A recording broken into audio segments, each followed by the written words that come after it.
organizado, ele visa a permitir que a gente faça duas coisas ao mesmo tempo. Pelo seguinte, tem uma coisa que o curso tenta fazer, que apresenta, é eletromagnetismo. Mas, ao mesmo tempo, para a gente poder entender o que a gente está fazendo, a gente precisa ter uma visão um pouco distanciada do que é física. Evidentemente, você está entrando, começando a sua carreira de física, você não tem experiência suficiente para fazer isso. Então, a gente joga isso com dois, anda com dois pés. É o seguinte, porque tem várias... o fato de você conhecer a organização da física não é um ato de pedantismo cultural. Falando eu sei mais, não é isso. É uma coisa absolutamente útil no seu dia a dia, na sua prática. Entre outras coisas, porque isso aí permite que você seja mais eficiente no seu estudo. Ou seja, imagina que nós vamos sair da porta e eu não entenda o papel de uma porta. Eu tive que fazer uma coisa assim, que ele sair da sala, certo?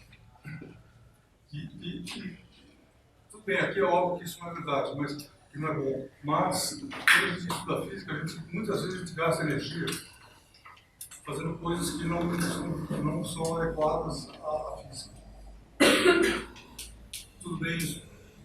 Então, uma coisa que a gente precisa aprender na minha experiência é saber aonde você coloca a sua energia. Quando você faz isso, a sua vida se torna mais eficiente. Tudo bem isso? Então, isso é uma ideia que paira sobre todo o curso. Sim, isso. Ok? Estou dúvida nisso, está tudo claro. E se não tiver, por favor, pergunta, porque a pergunta como é que a gente dá aula? A aula tem um script, tem alguma coisa, mas a aula se torna muito melhor numa pergunta, porque aí ela é uma experiência de criatividade. Então, aí faz uma pergunta que a pessoa ajuda muito. Pergunta. Então, por que a aula passada teve a cara que teve? Pelo seguinte, foi no começo desse processo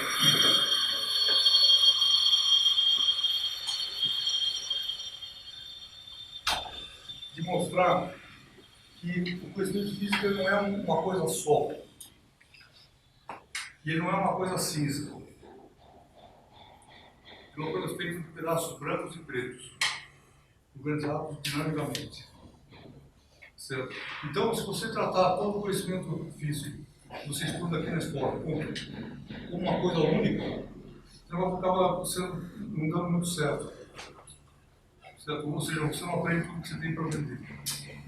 E aí, o que a gente discutiu no ano passado? Discutiu que existe um negócio que a gente pode chamar de universo físico.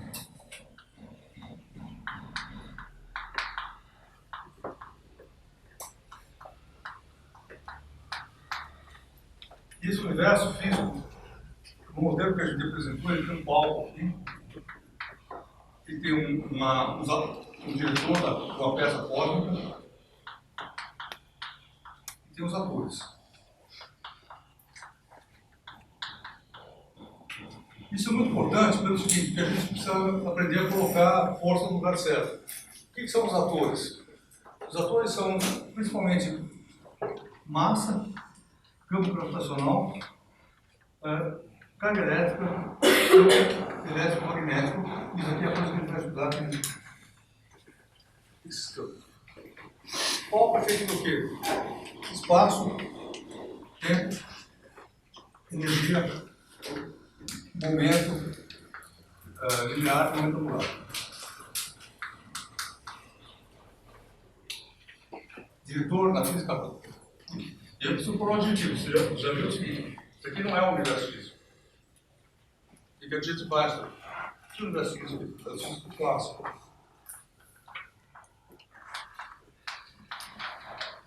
De antivariável.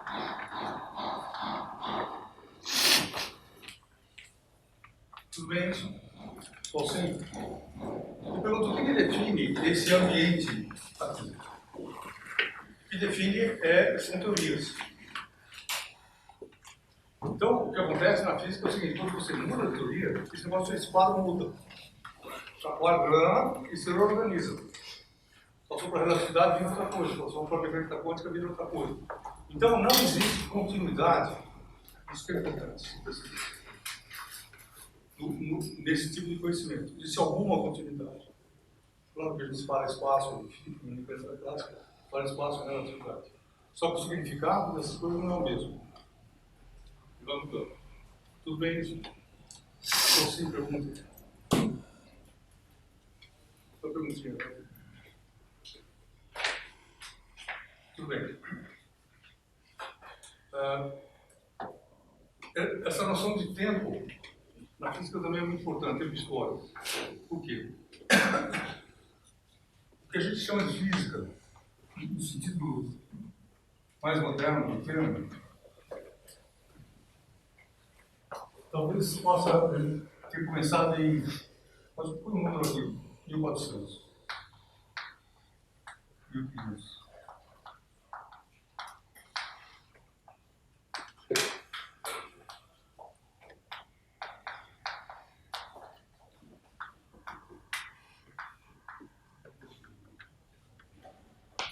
Só se chegou atrasado, não é bom.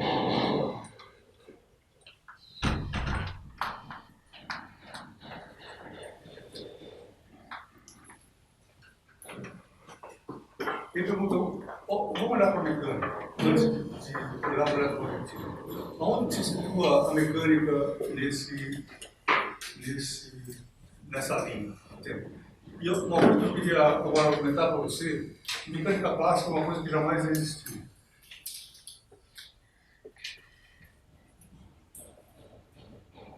É legal a gente pensar nisso. Só o que é mecânica clássica? Mecânica clássica é um guarda-chuva, um nome, que foi inventado ou organizado para ensinar essas. Ou seja, a mecânica clássica ela é uma organização de uma coisa que ela nunca chegou a ser muito praticada pelos cientistas.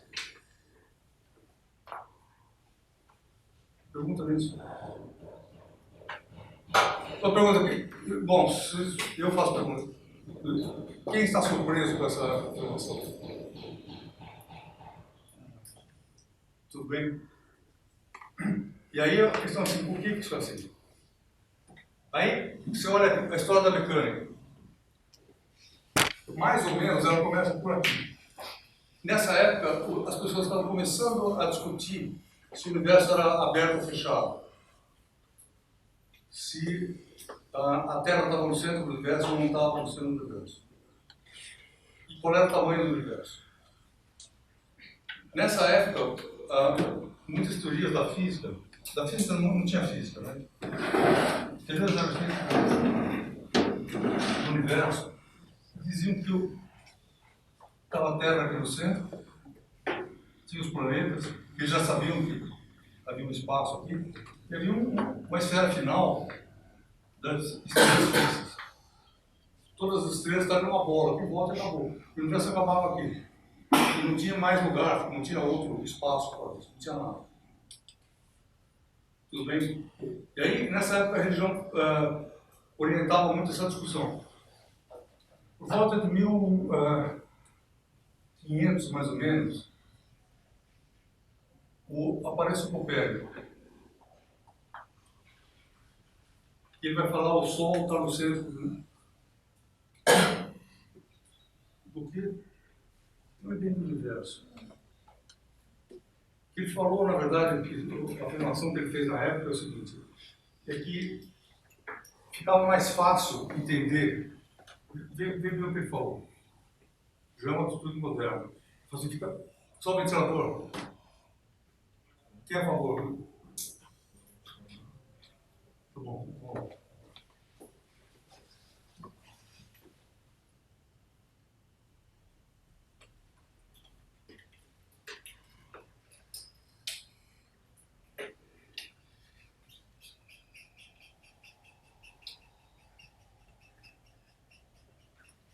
Tudo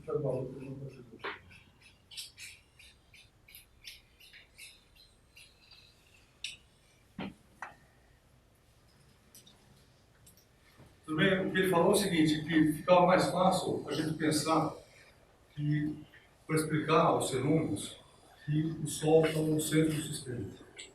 Ele não falou que o Sol está no centro do sistema. Você já demorou muito para entrar na física. Tudo bem, mas ele pegou e falou que o Sol estava aqui no centro, e isso começou uma nova época na física. Sim. E aí, começou uma discussão onde é que ficavam essas estrelas. Será que estava tudo empilhado aqui em volta? Ou será que onde é que elas estavam? Aí veio um cara chamado Giordano Bruno, mais tarde, ele falou o seguinte: na época o pessoal associava o Sol com a ideia de Deus. Ele falou assim: olha, o universo é muito mais bonito se vê que tem um Sol só, cada estrela for o Sol. Porque o universo se torna maior. Todos esses sóis estão espalhados no universo maior e, portanto, a glória de Deus é maior. Tudo bem isso? Isso é o jeito que ele pensou nessa coisa. E com isso ele estourou essa casca aqui e começou a pensar no verso assim: que tinha sol em tudo que é lugar, cada estrela era o sol. E aí começou a discussão se o sol que a gente via lá era próximo do outro sol. Eles pensaram que o pessoal começou a discutir isso. Agora, por que surgiu, eu trouxe aqui para esse problema? A noção de espaço. Certo? Só a noção de espaço em contraposição aqui, a noção de lugar. No dia a dia a gente mistura essas duas coisas. Tá? Espaço e lugar. Mas aqui a noção que o pessoal tinha era mais de lugar. Era o lugar natural das coisas. Lugar. Aqui não, a noção de espaço. Assim, e essa coisa foi indo. O Galileu entrou nessa discussão também. E mais ou menos por aqui, o Newton, que ele falou assim: existe espaço. A primeira coisa dele: o tempo passa de maneira absoluta. O espaço é igual a Deus. E o universo está todo depois. O Deus era esse taco da matéria. A matéria é posta sobre o espaço. O universo conseguiu dessa maneira. O que é isso? Então a mecânica clássica veio com essa ideia. Mas, o Newton, por exemplo, ele nunca falou que F foi minado. Porque a noção de tempo entrava na mecânica dele pela porta dos fundos. Então ele nunca falou que A é DT. Ele não fazia essa conta. Ele não falava de tempo. Não. O livro dele. Vai lá e lê o livro. Não fala de tempo. Então você vê que essa coisa que você estuda aqui, claro que é melhor pensar assim. Ela foi reformulada mais tarde, nessa época aqui, por Euler, que é um matemático suíço, e ele introduziu essa notação que a gente usa até hoje. Tudo bem isso? Então você vê que esse negócio esse negócio que está no livro não é isso também. Era outra coisa. Ele foi sendo construído. Pergunta: o Newton sabia da ideia de energia? Não. Por quê? Porque a energia está aqui. 1850. Então, o Newton jamais suspeitou que a energia existisse. Então, o Newton falava em campo gravitacional? Não. A ideia de campo não existia. A ideia de campo surgiu pelo eletromagnetismo e ela está meio por aqui. Nessa segunda metade. Não.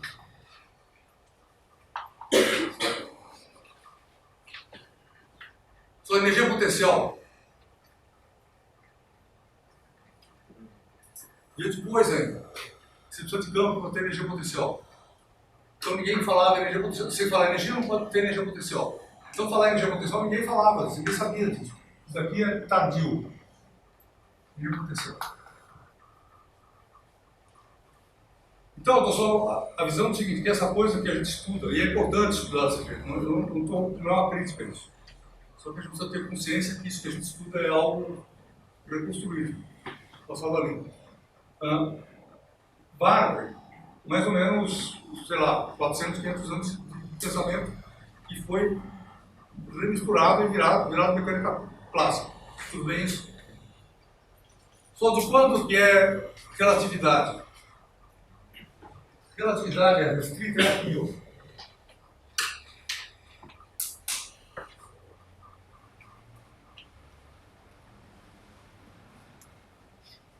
Então, eu só estou chamando a atenção pelo seguinte, que essa coisa que a gente estuda com a mecânica clássica, ela ficou... Isso, os ingredientes que estão no livro do texto que a gente estuda de mecânica clássica, eles ficaram prontos um dia antes da relatividade. Tudo bem isso? E ela nunca chegou a ser praticada, nunca um físico daquela época, ele pensou tal como o livro nos ensina a coisa que está lá dentro. Tudo bem isso? Só pergunta. Esquisito isso.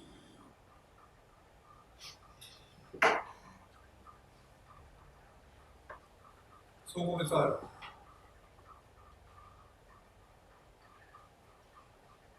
Tudo bem. Então, o que esse curso estuda? Eletromagnetismo. Por isso que essa discussão começa assim. Onde que mora o eletromagnetismo nessa linha?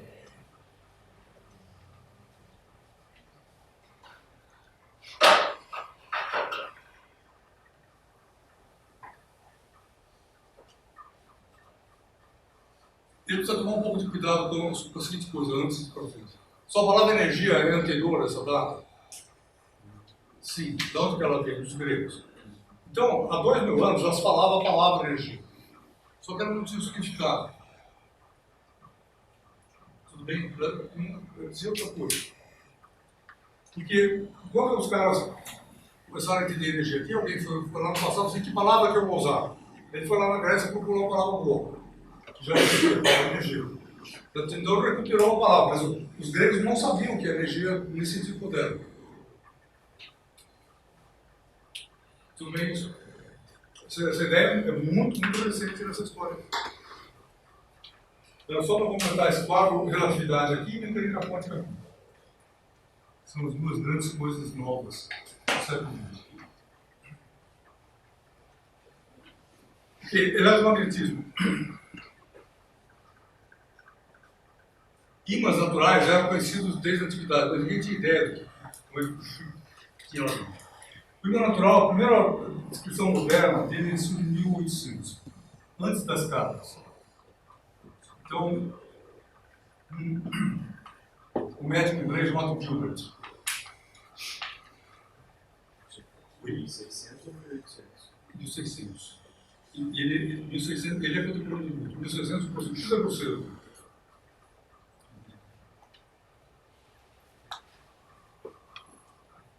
ele era contemporâneo do Kierkegaard, e ele participava desse debate. E ele escreveu um livro chamado The Magnet. Aí na biblioteca tem esse, a versão original. E é legível.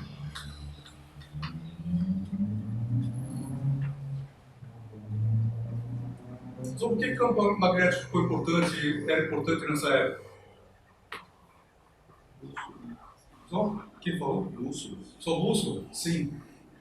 Ou seja, havia uma enorme utilidade prática para campo magnético. Sim. Ele era importante para a navegação. Então, as navegações começaram nessa época aqui, usavam a bússola. Ninguém sabia o que a bússola orientava para a Terra. O que o Gilbert fez? Vai encontrar um livro é sensacional. Vai lá, nem que você olhe só a figura. Ele desenha uma terra, seguiu sentido. E aí, ele desenha umas flechas bozonas, assim, em volta da terra.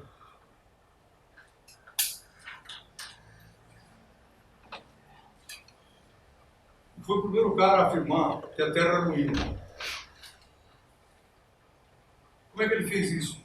Ele pegou um ímã natural, construiu em forma de bola, na forma da Terra, e pegou outro imãzinho, que era a bússola, e passava assim, e ele percebeu que se a Terra fosse um ímã, isso daria sentido à observação que você faz com a bússola. Tudo bem? Então ele percebeu isso. Mas o desenho é incrível. Vai lá, olha só o desenho, ele é maravilhoso. Ou se procurar na internet também se acha.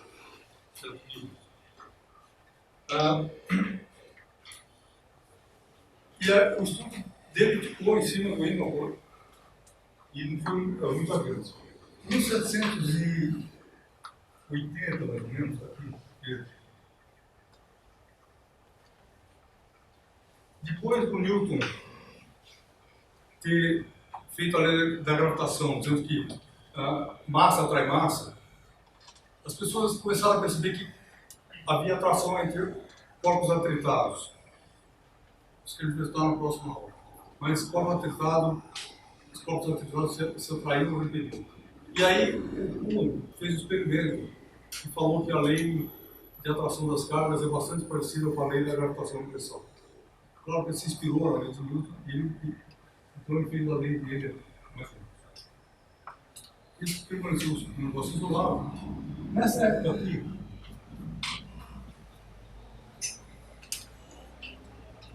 1800, as pessoas começaram a estudar a natureza da luz. O que é luz? Nessa época, o Newton achava que luz era uma partícula. Por volta de 1800, teve um grande debate entre os cientistas se luz era uma partícula ou não. Qual é a diferença experimental entre as duas coisas? A diferença é a seguinte: se luz for partícula, ela não sofre interferência. Se luz for onda, ela sofre interferência. Então eles passaram a tentar medir se luz sofreu interferência ou não. E nessa época houve um grande desenvolvimento nessa coisa aqui, e a comunidade se convenceu, depois de muita disputa, que luz era onda. Sim. Só que tipo de onda? Ninguém sabia. E aí começaram a fazer teorias que existe um éter. Toda onda que é conhecida até então era uma onda no meio material. Então eles falam, então tudo bem, luz é uma onda no meio material, possível assim. Então eles inventaram o meio material que não era observável, mas só deve ter um. E aí pintaram éter, tudo bem. Éter.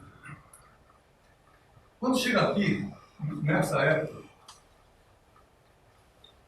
todo esse conhecimento aqui havia virado uma comunidade sentido grande montão de conhecimento havia sido acumulado. Por exemplo, o que aconteceu nesse período com os ampliados?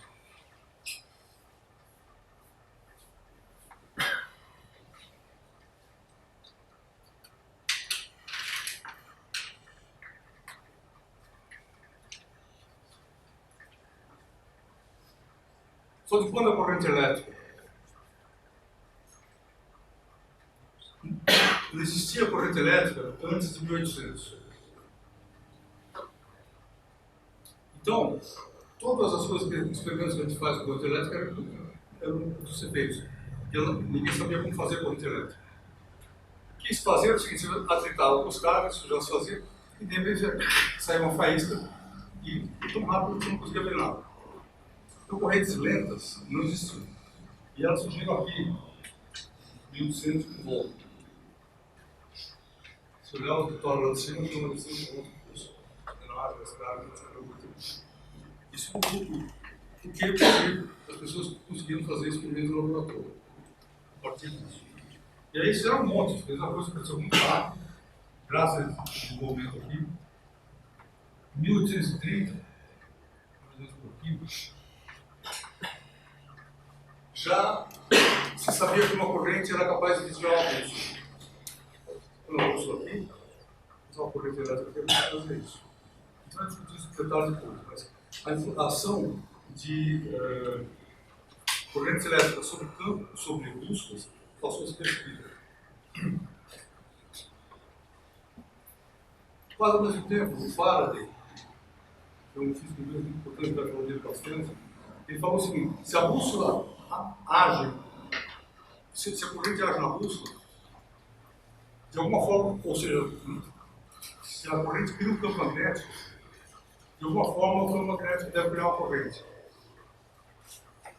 Ele passou a estudar isso. Então o Faraday descobriu a tal da lei de indução de mais tarde, em 1830.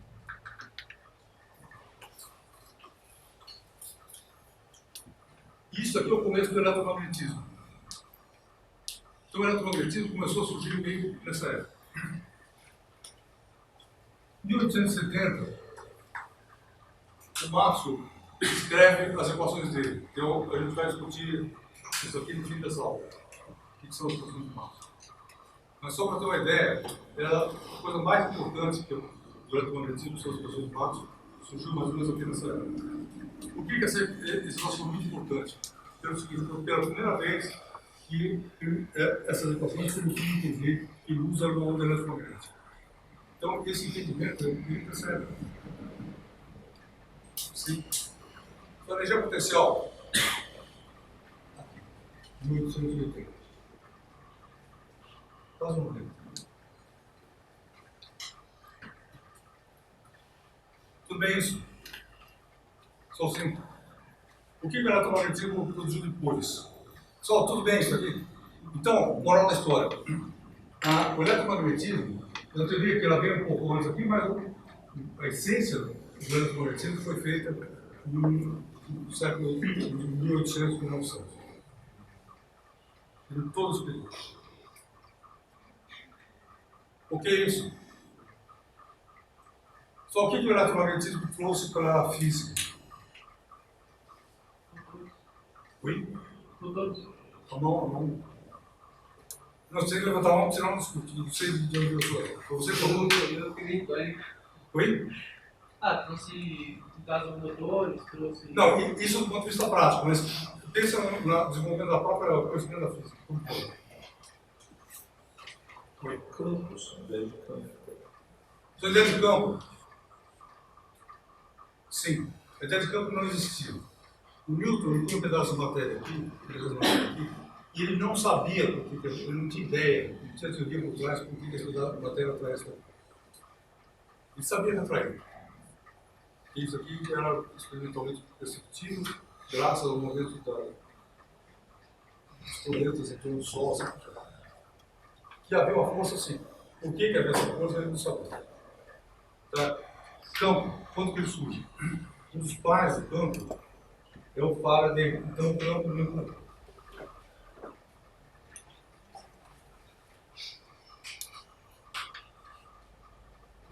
Sim, uma ideia surge primeiro. Só o campo mudou a física, por quê? Não só o campo, o eletromagnetismo mudou a física, por quê? E essas duas coisas aqui surgem depois do eletromagnetismo, elas beberam. E a gente continua a beber até hoje dessa água aqui, do eletromagnetismo. A física moderna é uma extensão do circuito de certa forma. Em que sentido? Só o que a relatividade deve ao eletromagnetismo?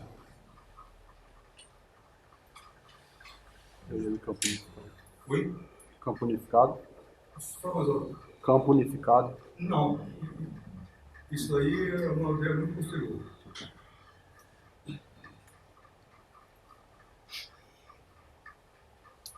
Então, o que a relatividade deve ao eletromagnetismo? Ou seja, de que maneira o eletromagnetismo, o fato disso aqui existir, permitiu que isso ocorresse? Essa é a pergunta.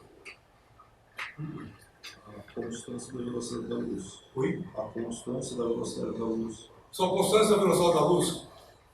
De certa forma, sim. Isso é uma coisa muito esquisita, a gente discute no momento de Física 4. Essa constância da velocidade da luz, como é que ela aparece no eletromagnetismo? Mas, a gente tem que ter Física 3 anos, 5 vídeos.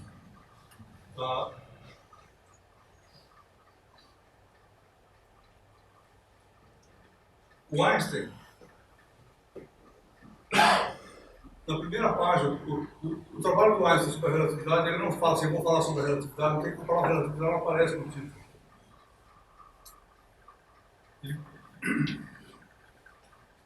Ele fala sobre a eletrodinâmica dos corpos em movimento. Sim. Então, o Einstein, quando ele fez a relatividade, ele olhou, você vai ler o trabalho dele, também da energia, e tem na biblioteca. Você vai ler o trabalho do Einstein, A primeira coisa que ele fala é: vamos supor que seja verdade as evoluções de Marx. Tá? Então ele tirou a de dentro das evoluções de Marx. O que é isso?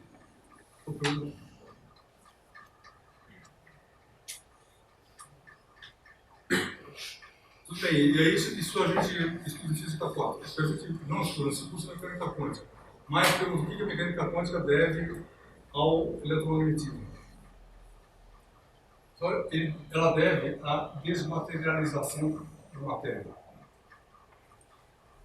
O que eu quero dizer com isso? O conceito newtoniano de matéria, o que é? O corpo. Certo? Em 1700, 1600, os filósofos estavam discutindo se tinha espaço fora do corpo, se tinha espaço dentro do corpo. Eles discutiam isso continuamente.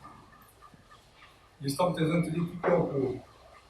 E aí o Newton se apropriou dessa discussão e falou: o teu corpo, essa coisa que começa aqui, acaba aqui, e não tem nada fora. Tudo bem isso? Só sim. E aí ele, para descrever uma coisa, ele usa massa, que é uma propriedade meio tátil. Você tem contato. Então o Newton fala, a mecânica do Newton é o quê? Corpo e massa. E aí vocês fazem, a mecânica do Newton bateu no corpo, veio para cá, bateu ali a bola, bateu e a discussão da mecânica do Newton é essa.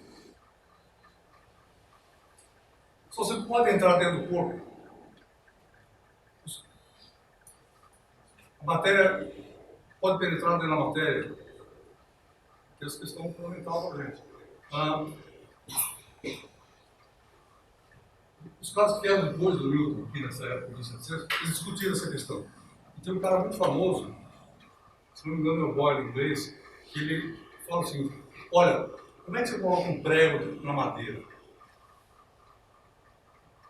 Ele fala assim: você bate o prego entra na madeira. E aí ele fala no trabalho dele assim: você tem a falsa impressão que o prego está entrando dentro da madeira. E, na verdade, o prego não entra dentro da matéria, ele está afastando as fibras. Tudo bem isso? Então, ele está afirmando que a matéria não entra dentro da matéria. O que é isso? Então, você pega campo, coloca uma carga aqui. Eu consigo entrar dentro do campo da carga? Consigo. Tudo bem isso? Então, o eletromagnetismo nos ensinou que a matéria é transparente para a outra matéria. Você pode pegar tanto outro pedaço de carga, outra carga, como outro campo, um pedaço dentro do outro. Sim? Tudo bem? E aí, essa ideia foi apropriada pela mecânica quântica também, e a matéria ela se penetra uma dentro da outra. Isso é possível. E aí, se você fizer a conta rigorosamente do átomo do jeito, por exemplo, você vai ver que tem uma pequena probabilidade, pequeníssima, mas existe, de você encontrar o elétron dentro do próton.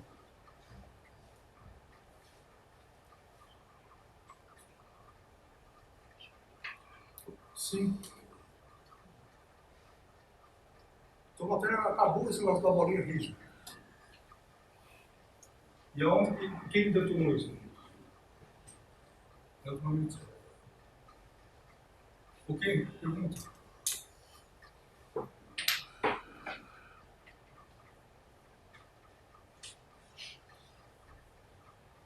Só o seguinte, queria que você levantasse uma resposta positiva. Quem que leu a apostila antes da aula? Vocês receberam a apostila? Bom, então você pode procurar no escopo. Tá? Entra no Google lá e você está disponível.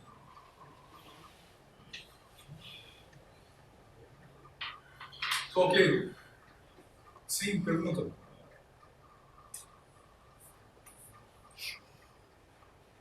Então, isso aqui situa o eletromagnetismo enquanto corpo do conhecimento, enquanto teoria.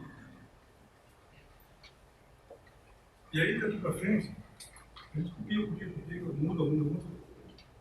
Só a teoria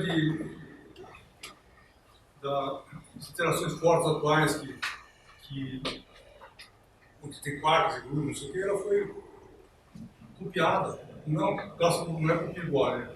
Você vai lá se inspira, na eletromagnetismo e faz outra teoria, e a teoria funciona. E o Nobel que os caras fizeram. Ou seja, daqui ainda é fonte de inspiração. Então, depois espera a porta lá e eu vou professor. Pergunta. Ok, então isso situa um pouco a teoria do eletromagnetismo. Agora, não é só por isso que o eletromagnetismo é importante.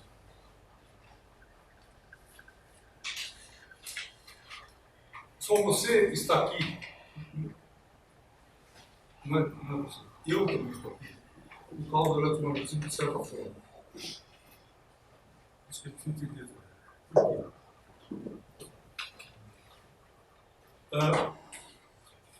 O eletromagnetismo, nessa época que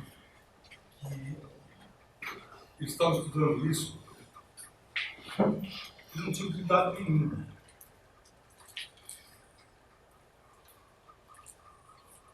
Não serviu para nada. E aí tem uma famosa história que a Rainha Vitória, que era a rainha da Inglaterra nessa época, grande parte desse, por quase tudo esse movimento foi feito na Inglaterra. Não, na França, principalmente na Inglaterra. E a Rainha Vitória foi falar para o padre, falou assim, para que serve isso que você faz? E ele teria dito, uma anedota, que assim, um dia a senhora ainda vai cobrar imposto sobre isso. Eles não tinham nenhuma ideia para ser.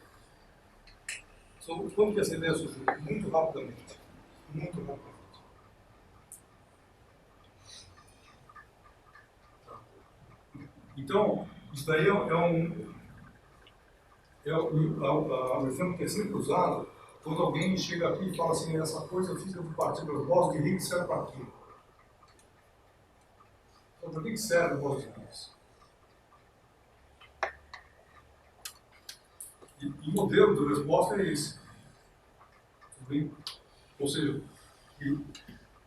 tem conhecimentos que eles são feitos sem propósitos práticos e a aplicação prática dos totais mais tarde. E por isso que você tem que financiar esse tipo de conhecimento. Porque isso é a ingenuidade do cara que tem duas coisas. Primeiro, assim, será que só quem paga imposto é cidadão? O cara que paga tem dinheiro para imposto também está bom. Mas essa ideia de associar o dinheiro à cidadania, assim, eu pago imposto, portanto eu quero saber o que é feito com imposto. Aí você chega para o cientista e fala, por que serve o que você está fazendo? Quantas aplicações você está desenvolvendo? Eu não vi nenhuma. Então, a pessoa olha para mim e fala assim, você não serve nada, estou desperdiçando dinheiro para pagar você, pagar a universidade, pagar o serviço, você paga tudo isso. Ok? E a pergunta é essa, a resposta, né, do jeito que a gente entende a coisa, claro que não é. Por quê? Porque esse tipo de coisa ele funciona em termos diferentes. E o grande exemplo é o eletromagnetismo. Quando ele surgiu, não sei nada. Hoje você não pode falar que isso é para nada. Isso é para tudo. Ao contrário. São totalmente dependentes do eletromagnetismo. Totalmente. Tudo que a gente faz é hoje. O que é isso? Então, isso é um exemplo de um tipo de conhecimento que ele, na época, não se foi tomado e passou, mais tarde, entendeu-se que ele tinha uma aplicação, muitas aplicações práticas. E claro, tem uma coisa gradual. Só quais eram as aplicações práticas primeiras do eletromagnetismo?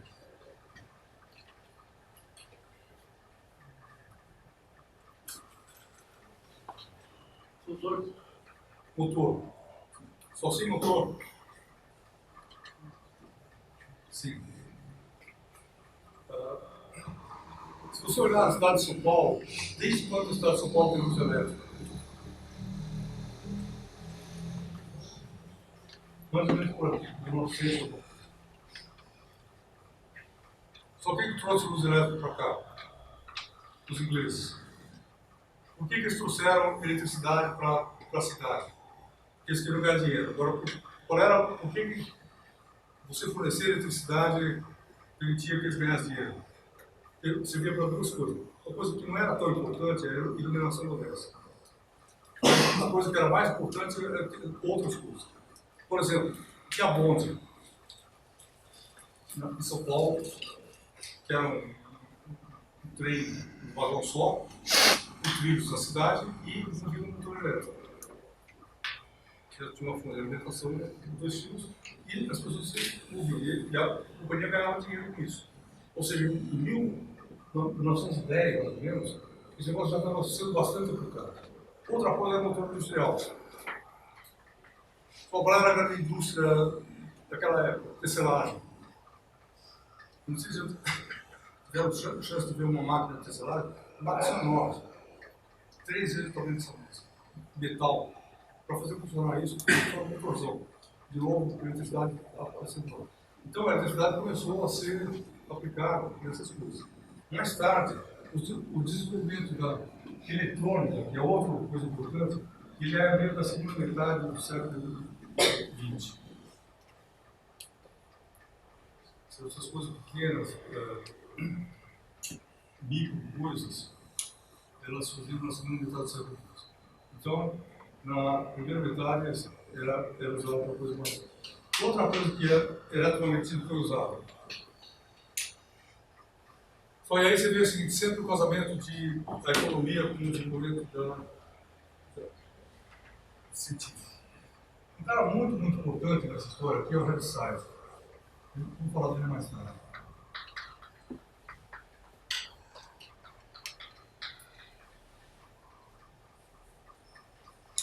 Esse cara era um cara de origem, ele era pobre, morava na Inglaterra, e ele teve duas contribuições muito importantes para o eletromagnetismo.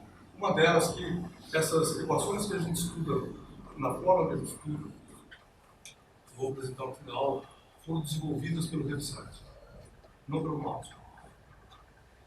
Tal como a gente não usa as leis de Newton na forma do Newton, a gente também não usa as equações do Maxwell na forma do Maxwell. A gente usa as equações de Newton na forma escrita pelo Red Size. Porque é mais prático, mais simples. E o que esse cara fazia?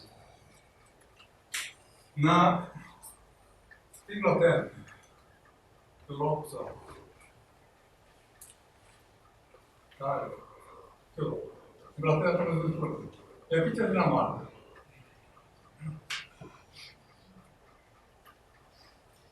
E já em 1850, o pessoal da internet que promoveu a globalização, era mais antigo. Em 1850, os banqueiros ingleses estavam preocupados em ter uma comunicação rápida com o continente, porque eles queriam saber o preço das mercadorias aqui e aqui, de modo que eles pudessem ganhar dinheiro mais rápido. E antes disso, o que tinha disponível para a comunicação? Carro, cavalo, barco, etc. E o que eles tiveram a ideia? Vamos pegar um cabo submarino, jogar e fazer um telefone entre a Inglaterra e a Dinamarca. E aí, você pega um carro, joga lá, esse programa um aplicativo que abre várias condutoras, então isso cria um monte de problemas. E o Red Size era o cara que trabalhava, era um funcionário de uma companhia que fazia isso. E à medida que ele foi mexendo no problema, ele foi estudando eletromagnetismo, tanto que ele se tornou uma pessoa autônoma e contribuiu muito ao conhecimento do eletromagnetismo a partir do conhecimento prático de burocrata não, técnico dessa companhia. Ele começou a entender problemas e resolver problemas nessa área aqui, tanto que ele conseguiu contribuir para o eletromagnetismo. E aí ele não tinha educação formal, não tinha escola nem para a universidade, e ainda assim ele fez uma contribuições grandes para a física e para a matemática. Então a matemática tem uma função chamada função de Red Size, Eu funciono assim. Agora funciona legal. Isso a gente estuda mais tarde. A derivada infinita tem muitos problemas, mas de qualquer jeito ela funciona por muitos anos.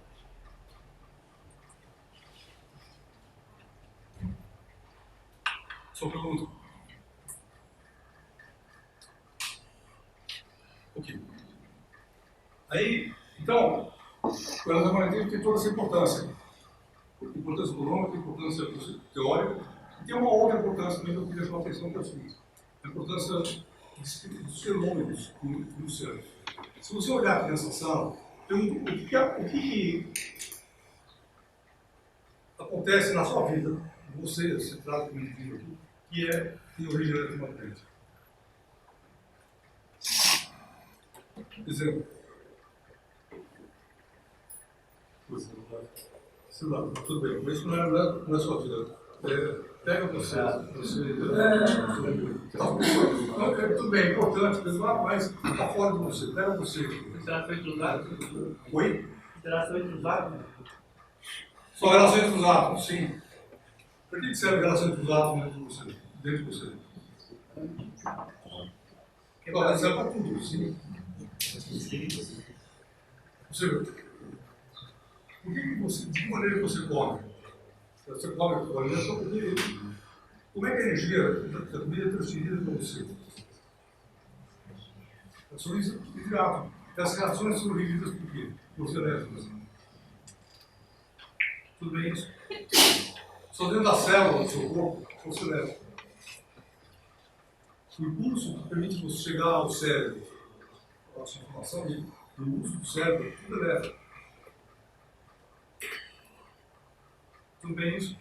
Ou seja, você, cada um de nós, é um ser que funciona a base da eletricidade.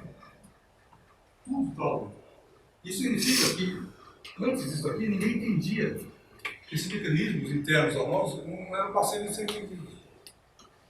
Hoje eles são parcialmente entendidos, mas eles são um grande progresso. Você entende alguma coisa. Tudo bem isso? Só pega a célula, a membrana da célula, passa sal de um lado para o outro da membrana, porque tudo é elétrico. O que é isso? Só pensa nas suas sensações externas. Quais são os seus sentidos? Sua visão elétrica.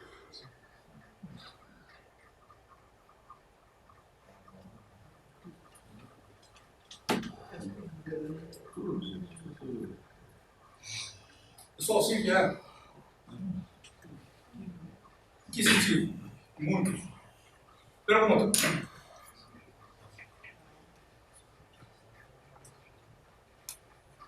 Só pensar, as pessoas falam que o ser humano é curioso. É verdade isso? Vejamos. Por que a lousa é verde? Para dar destaque no X-Branco. Oi? Para dar destaque no X-Branco. Não, isso é uma resposta social. Quer dizer, eu quis que fosse, porque ia ter que dar branco. Mas pergunta, uma vez que ela é verde, por que ela é verde? Qual é a causa dos planetas? Não quero falar de isso, mas de verdicidade. É que o cheiro verde, quando ele é analisado no nosso cérebro, ele aumenta o nível da emissão. Tudo bem, isso é uma resposta de tratamento psicológico. Oi. Porque a luz reflete. Tudo bem. Só é uma resposta mais com na física. Porque a luz reflete a cor verde. Tudo bem? Pergunto, que luz que está incidindo aí?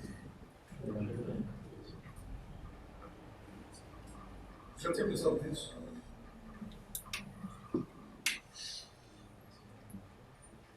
Você já tinha pensado nisso como um problema de física? Fantástico, problema de física. Esses rótulos brancos e saios verdes. Que natureza assim, só isso? Não tem uma causa disso?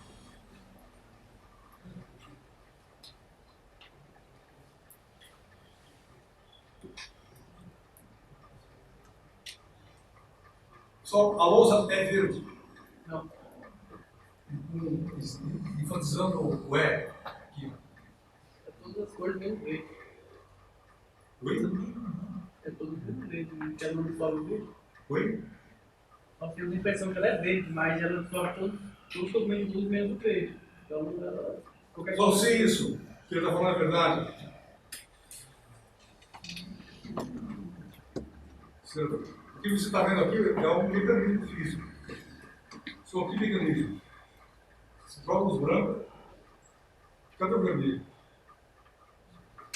Não tinha vermelho quando chegou aqui? Tinha. O que aconteceu com ele? Sumiu. Sumiu um pouco. Ele entrou, foi lá para dentro. E aí só veio aqui e voltou. Só sim, tudo bem? Pergunta.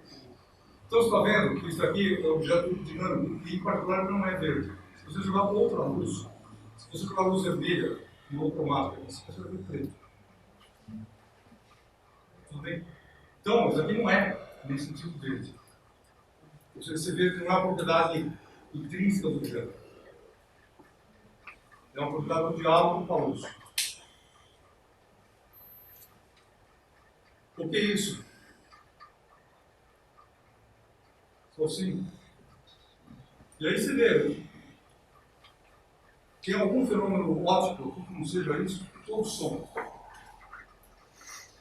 Qualquer coisa, qualquer coisa, veja isso.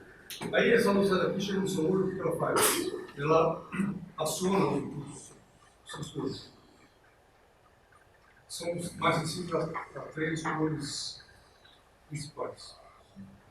E aí isso provoca uma mistura esquisita, pouco compreendida até hoje, que vai para o cérebro e você identifica tudo como.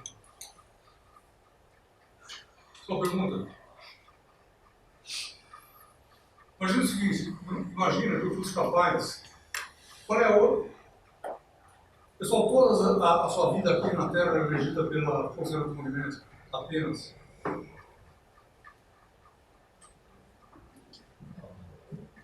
Não. Não. Quais forças estão mais presentes? Tá bom? Oi? Sua força gravitacional? Sim. Pergunta, você sente a força gravitacional? Sim, não. É o seguinte, claro que eu sou atraído pela força gravitacional. Agora, isso aí não é a sensação. Tá? A minha sensação vem de forças elétricas, sei lá, solo norteco, coluna pulso, etc. Mas, de qualquer maneira, tem um diálogo entre a força gravitacional e a função. Só imagina o seguinte, imagina que eu pudesse apertar o botão aqui, assim, e desligar a interação gravitacional. Agora, instantaneamente, a Terra não tem uma interação gravitacional. O que acontecer com as coisas em volta? Oi?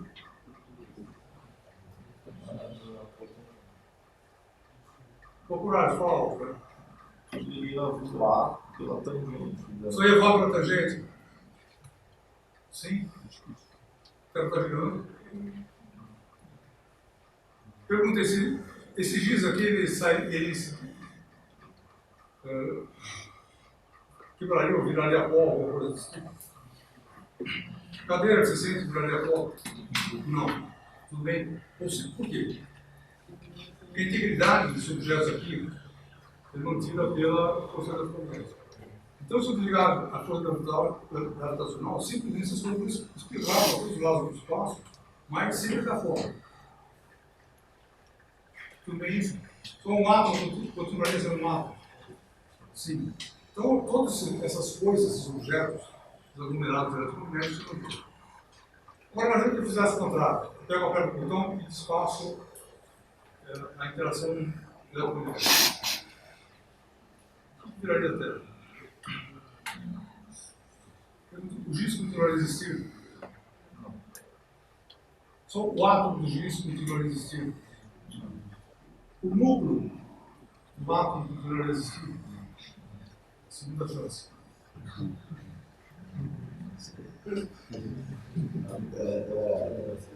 Só 5 anos. Sim. Ou seja, o que a gente entende hoje desse problema é o seguinte: o núcleo, assim como o próprio e o posto próprio, o neutro, e um monte de neutro e monte próprio, esse sistema, se fica estranho, porque ele é mudado, mesmo em presença da repulsão eletromagnética entre os dois blocos. Ou seja, se fosse essa aglomeração aqui fosse de origem eletromagnética, o núcleo não existiria. Então isso indica para a gente que o núcleo aglomerado por um outro tipo de força chamada força forte. Tudo bem isso? E nesse sentido, se eu desligasse a carga, eu só ficaria mais feliz. Porque ele ficaria um pouco mais aglomerado dele. Essa repulsão aqui, do serviço, tudo bem isso? Só o que ia acontecer com a Terra se eu desligasse a interação eletromagnética?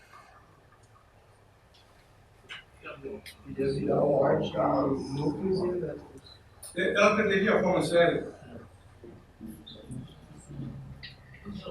Não. Só o tamanho da Terra mudaria. Então, o que a Terra tem o tamanho que tem? Você vê que o tamanho do átomo é uma coisa importante. Sim, do lado do seria. Só o tamanho do átomo tem a ver com o jeito que o elétron interage com o próprio, a força elétrica. Se essa força existisse, o átomo colapsaria. E a Terra estaria num objeto colapsado também muito menor do que ela é. Eu não entendi porque a Terra não se desfaz. Pelo seguinte, então isso é legal pelo seguinte, porque nesse mundo que nos cerca aqui, nós temos indícios das várias forças. O fato da Terra ser esférica é indício da força gravitacional. Porque ela está puxando, a força gravitacional está puxando todos os elementos das massas que estão aqui para o centro dela. Tá?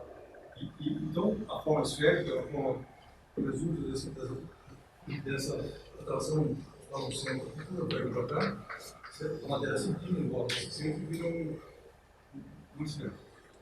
Tá? E se você mantiver a força gravitacional, essa atração continua igual e torna continua esférico. Só que não teria mais cadeira, não teria mais água, não teria mais nada, só que um tudo elétrico não tiver no centro. Seria como se tudo se desfaz, aí vira tudo uma bola só. Vira tudo uma bola só, uma grande meleca concentrada. E vai ao mesmo modo.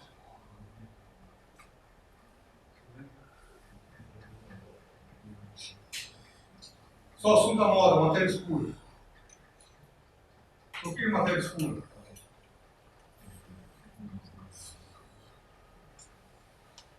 A gente não sabe bem qual é a estrutura interna da matéria escura.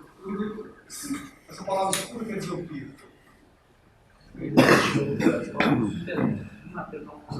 Esse cuidado da pergunta simples. Claro, é escuro o quê? Porque não é claro. Por que não é claro?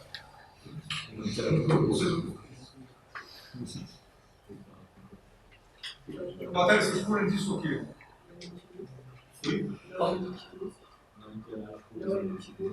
Não, pode não mentir, mas ela nem interage com isso. Tudo bem? Só isso não interage com isso significa o quê? Nessa coisa que a gente está falando aqui, tem uma matéria sem propriedades eletromagnéticas. Qual é essa matéria que está todo mundo pesquisando? Mas o fato da matéria ser escura significa isso. Que ela é imune ao eletromagnetismo. Ela é alguma coisa sem carga. Tudo bem isso? Pergunta. Professor, entendi por que se você desligar a força gravitacional, o X não vai se desfazer, não vai virar tipo um gás.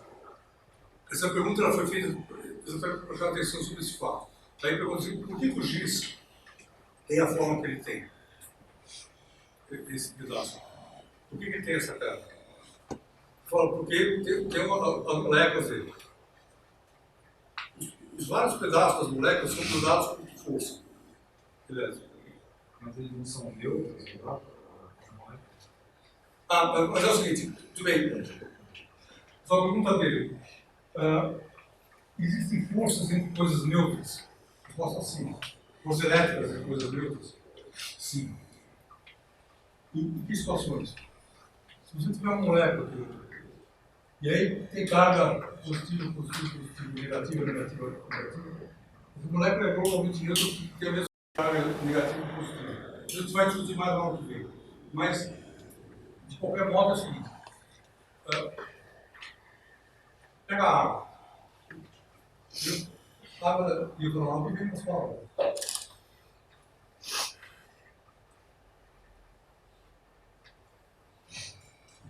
Você conhece esse personagem? Sim. Tudo bem. A água é igual ao líquido. A molécula. Ele tem H. Não. 2 H, né?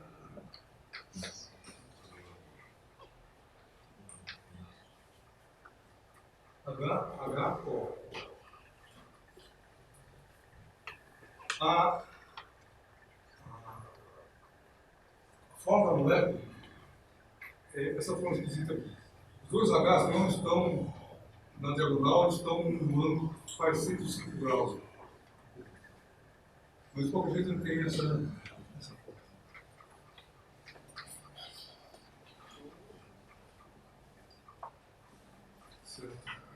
E pergunto, como é que estão distribuídas as cargas na água? Se ele tem a carga, o H ele perde o elétron para o oxigênio.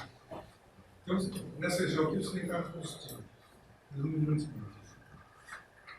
E aqui você tem carga negativa. Predominantemente. O que significa o seguinte, que se você pegar, por exemplo, uma molécula de água, ela não é, ela é neutra.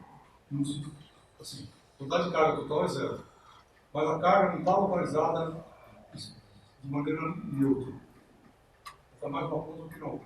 Aí você pega essa molécula de água e põe uma outra aberta.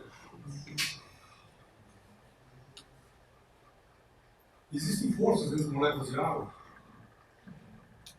Sim, porque ela pode se orientar de modo que essa carga positiva aqui fique perto da carga negativa aqui. Tá? E essas forças agem entre elas. Bem, então existe sim força de objetos neutros. Tudo bem? Só outro exemplo de força de objeto neutro.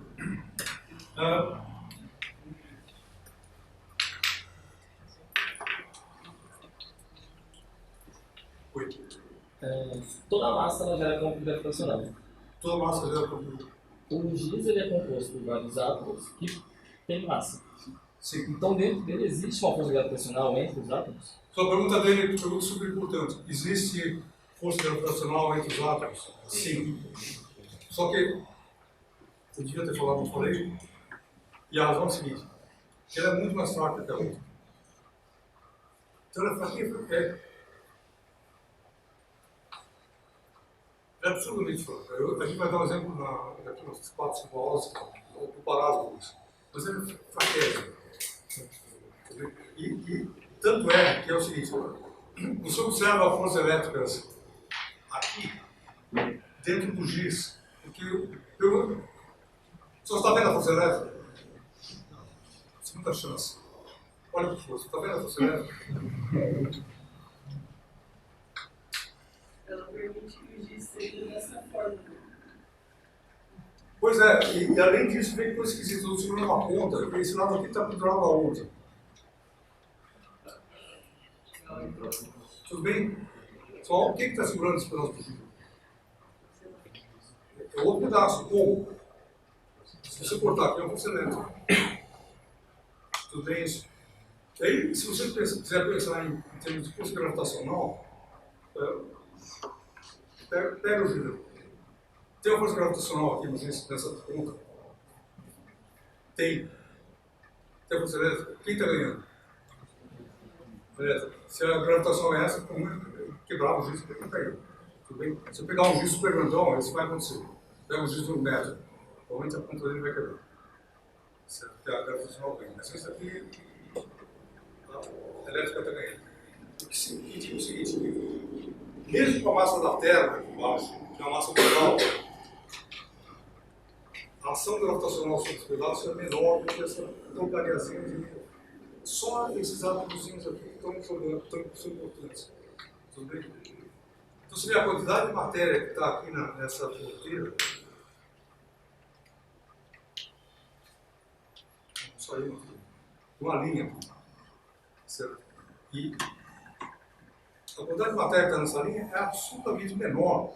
Tanto da matéria que está aqui, como da matéria na Terra. E ainda assim a força elétrica ganha. Tudo bem? Então, assim, é muito mais curto. Aí você solta isso aqui e pega o embora inteiro. Certo, mas então se a força gravitacional fosse desativada, surtiria algum efeito dentro do... Pois é, mas não é o efeito Sim, que a gente chamaria realmente de desprezível. Assim, tem um efeito? Tem. Mas ele realmente não ia causar nada perceptível nessa pessoa. Só pergunta mais pergunta.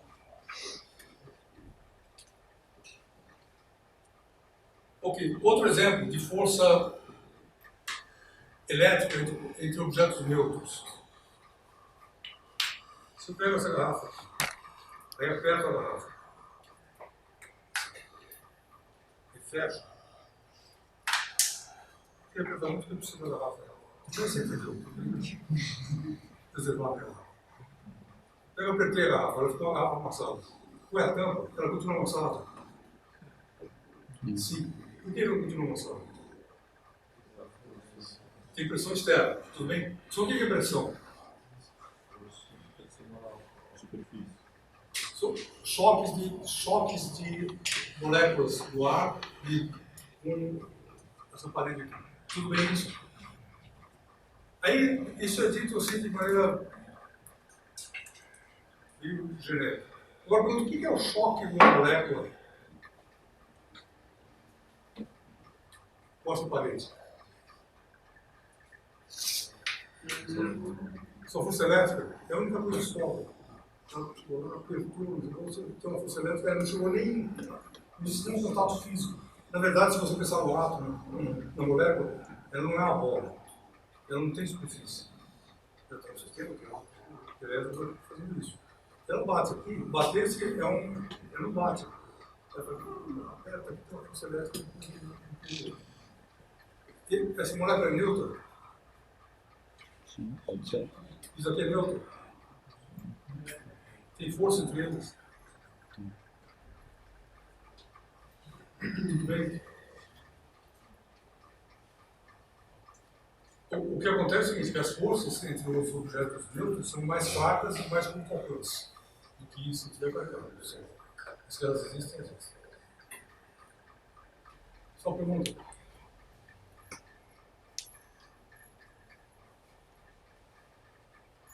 O que?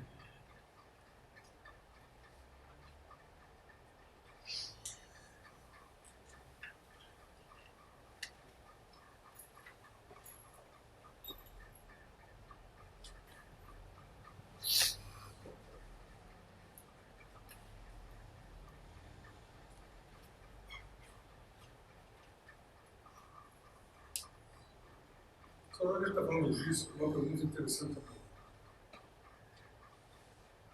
Se olha esse lado.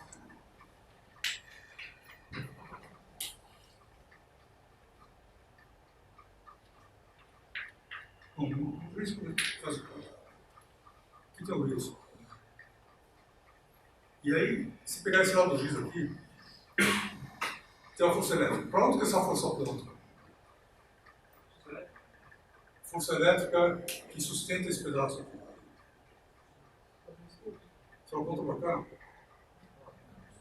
Isso não equilibra o sistema, tá vendo? Ele tem uma força física assim, força elétrica que está para cá. Então ela está fora do eixo do disco, perpendicular a ele. Tudo bem isso? Sim. E agora faz o seguinte, ó, gira o giz. Está vendo? Força do lado.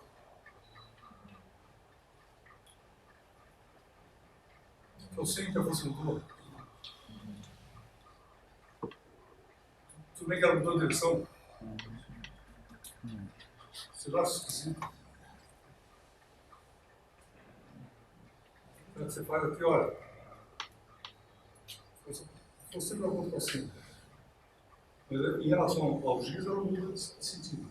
O sentido dela não é para... Aqui é perpendicular, aqui é paralelo. Tudo bem isso? Esquisito? Sobre o que isso ocorre? O peso de uma que faz com que ele queira descer, só que daí quando vai ter direção elétrica, ela desce de frente para cima. Daí quando você gira, a força da gravitação também vai girar, então você vai forçar vai mudar a direção da força elétrica. Tudo bem, isso veio partindo da resposta. Agora, se você olha só essa interface matemática, que ela não é física. Tudo bem? Você pode ter muitas matemáticas, você tem uma utilidade física. O que acontece nessa interface matemática? Ela é a mesma. O quadrado dos átomos é o mesmo assim e assim.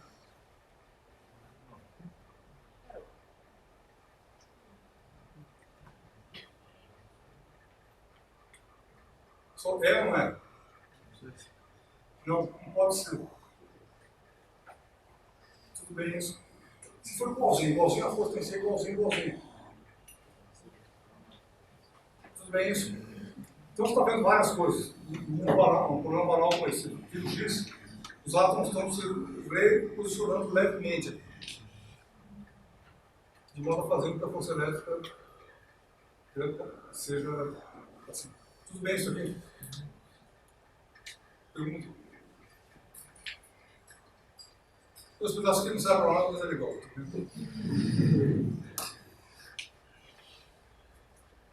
Quer dizer, serve para nada.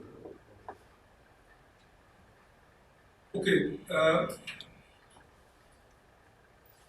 O eletromagnetismo trouxe a noção de campo para a física.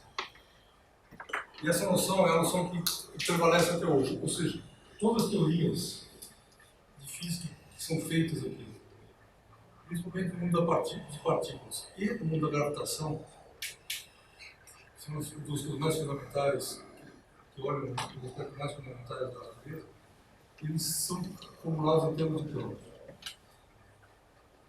Sim. Então, essa ideia foi introduzida aqui em 1830, mais ou menos. Ela entrou na física como seu mais. Ela a coisa que orienta o nosso entendimento. Ok? Então, o curso de eletromagnetismo é importante porque ele ensina a gente a mexer com campo. E essa é uma noção, não é que ela dure pouco tempo que saiu da física, não sei. Até hoje está aqui. Então, há cerca de quase 200 anos, ela está na física porque está continuando muito forte, muito bom.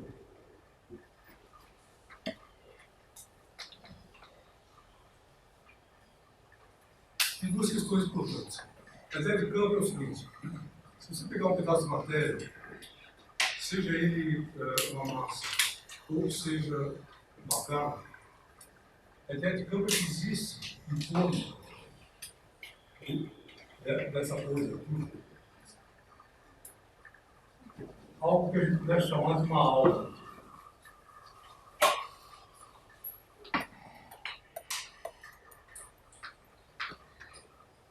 A gente usa essa palavra de aura, mas ela não tem nenhuma conotação mística ou qualquer outra coisa. O que é aura? Tem uma conotação mística. Existe aura em torno de santo. Se eu falar, tem aura, porque é uma coisa que tem negócio em volta. E aqui estou dizendo apenas que existe um negócio em volta, que é o campo. Mas não tem nenhuma conotação mística. E, além disso, é o seguinte: essa palavra é aura e não áurea. Cuidado com isso.